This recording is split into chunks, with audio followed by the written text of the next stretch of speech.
Welcome. In this session, with support vector machines, we'll explore two examples of using Gaussian kernels with data and performing the classification of them. So first we'll begin with 6 data. And these 6 data are in 2D, and we'll use, as I said, a Gaussian kernel. We'll instruct MATLAB to not use standardization. And these data are just barely linearly separable. That is, the plus class and the minus class can be separated by a line that would go in between these two data vectors.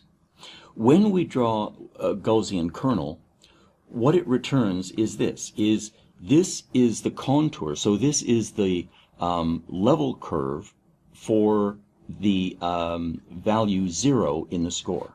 So these are all of the vectors in the plane that would have a score of exactly 0.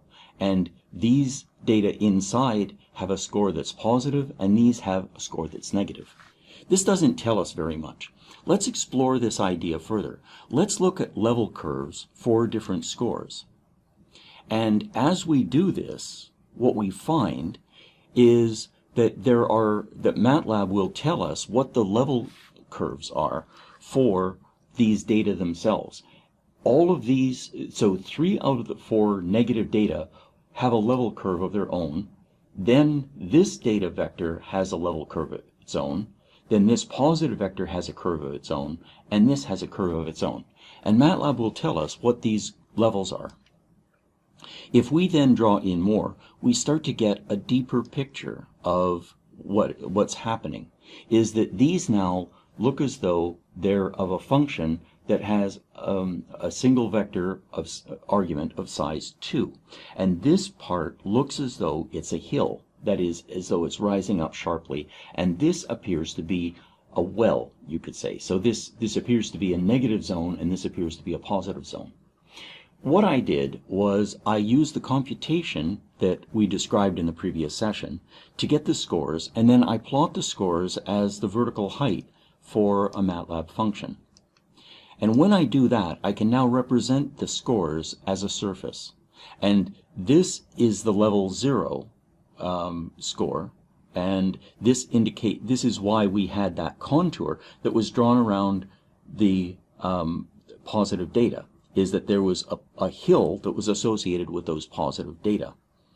And if we think about finding an ROC curve, what we could do is we could establish the sensitivity of this classifier by raising and lowering this value. So we could treat the level as a hyperparameter theta, and we could vary theta negatively and positively, and then we could establish what the ROC curve of this classifier was.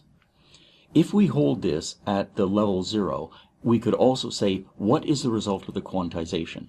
And the result is that all of the data that are inside, every data vector that's inside that little hill is being classified as +1, and everything that's outside of the hill is being classified as -1.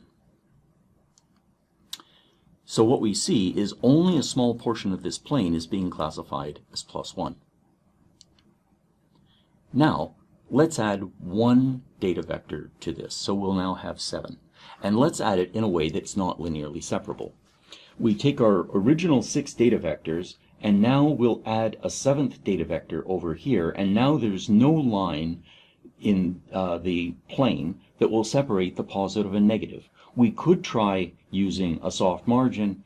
Here, what we're going to do is we're going to try applying a Gaussian kernel once again. And now we see something odd, and that is it's flipped. Previously, we had circled the positive vectors.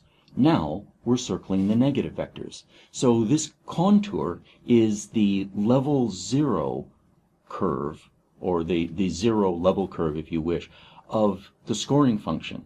And it was surrounding the positive, and now it's surrounding the negative. So this suggests that the Gaussian kernel is highly sensitive to the data.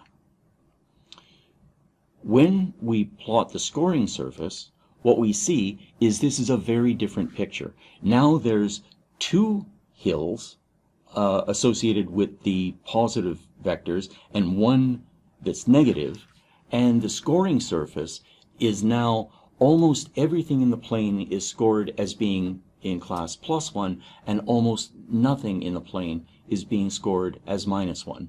So what's happened is the addition of a single data vector has completely flipped the default assignment of classes of data vectors by this support vector machine. So the Gaussian kernel is very widely used, and it's a very powerful kernel. We have to be very careful when we apply the Gaussian kernel. What have we gone through in this lecture? Well, we took vector scores from the original problem, and we scored them using the primal Lagrange equation. We then inserted the kernel function in place of embedding, and we found that we could easily implement these, and we could calculate the scores ourselves if we know that kernel function. And the support vectors that MATLAB, for example, will return us can be used to compute this score. And these kernels are producing nonlinear separations. So the support vector machine can handle linearly separable data, nearly linearly separable data if we add some slack to the hyperplanes or soft margins, and we can also manage nonlinear separation by using higher order kernels.